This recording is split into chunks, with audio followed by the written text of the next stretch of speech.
So మనతో CWC chairperson doctor వాణి గారు ఉన్నారు. మరి రేపటి బీసీ రాజకీయ యుద్ధమే సంబంధించి ఏమంటారు అడిగి తెలుసుకుందాం. మేడం నమస్తే అండి. మరి స్థానిక సంస్థలో 40% రిజర్వేషన్ కల్పించాలని చెప్పి బీసీ నిరుద్యోగ పాలిట శాపంగా మారిన ఈడబ్ల్యూఎస్ని వెంటనే రద్దు చేయాలని చెప్పేసి సబ్బండ బీసీ వాదంతో ముందుకు పోతున్న ఈ సమయంలో మరి రేపటి బీసీ రాజకీయ యుద్ధమేకి సంబంధించి మీరు ఏమంటారు? సమావేశానికి వచ్చేసినటువంటి బీసీ బిడ్డలందరికీ కూడా నా నమస్కారం తెలియజేస్తున్నాం. ఈ రోజు మనం చూస్తున్నాం ఈడబ్ల్యూఎస్ రిజర్వేషన్ 70 మార్కులు వచ్చినటువంటి ఒక ఓసీ విద్యార్థికి ఉద్యోగం దక్కుతుంది. 150 మార్కులు వచ్చినటువంటి ఒక బీసీ బిడ్డ ఉద్యోగం లేక ఆత్మహత్య యత్నం చేసినటువంటి పరిస్థితి మన వరంగల్ జిల్లాలోనే చూసాం. అంటే ఈ అత్యధికంగా నష్టపోతున్నటువంటి ఈ ఈడబ్ల్యూఎస్ రిజర్వేషన్ ను వెంటనే గవర్నమెంట్ కోరుకుంటున్నాం.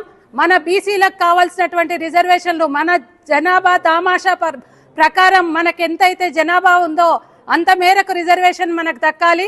కంపల్సరీ ఆ రిజర్వేషన్ ను దక్కించుకోవాలంటే చట్టసభల్లో ఉండేటువంటి నాయకులు మన బీసీ నాయకులు ఉండాలి, మన బీసీ ఎమ్మెల్యేలు ఉండాలి, మన బీసీ మంత్రులు ఉండాలి. అప్పుడే మనకు తెలిసిన విషయమే, ఒక బంతిలో ఎక్కడ ఉన్నా సరే మన వాళ్ళు గనక ఉన్నట్లయితే మనకు కావలసినటువంటి ఆహార పదార్థాలన్నీ కూడా మనం ఏ లైన్ లో ఉన్నప్పటికీ మనకు దక్కుతాయి. అదేవిధంగా చట్టసభల్లో మన వాళ్ళు గనక ఉన్నట్లయితే మనకు కావలసినటువంటి బీసీ బిడ్డలకు కావలసినటువంటి రిజర్వేషన్ మనకు దక్కుతుంది. కాబట్టి మనం అందరం కూడా మన నాయకులను ఎన్నుకొని మనం అసెంబ్లీకి పంపించాల్సిన అవసరం ఉంది. మనకు కావలసినటువంటి మన పర్సంటేజ్ ప్రకారం మనకు రిజర్వేషన్లు సాధించుకోవాల్సినటువంటి అవసరం కూడా మనకు ఉంది. ఎన్నో విద్యా సంస్థలలో చూస్తున్నాము బీసీ బిడ్డలు చాలా వివక్షకు గురవుతున్నారు.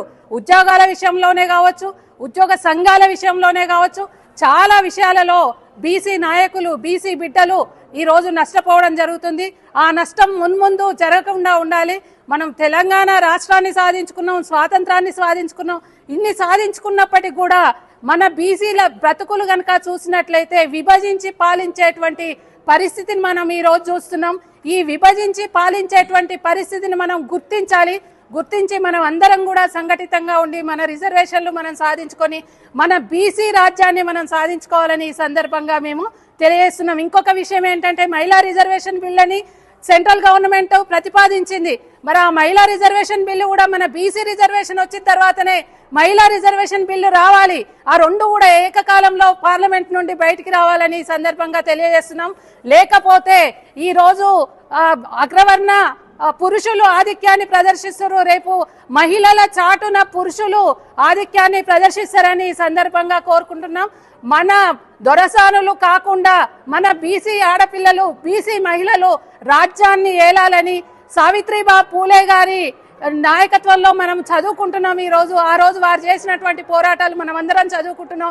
ఆ మహనీయురాల్ని దృష్టిలో పెట్టుకొని వారిని ఆదర్శంగా తీసుకొని ప్రతి బీసీ మహిళ కూడా ఈ సమావేశానికి తరలి రావాలని ఈ సందర్భంగా, ప్రతి బీసీ బిడ్డ రేపు సమావేశానికి రావాలని ఈ సందర్భంగా నేను తెలియజేస్తున్నాను.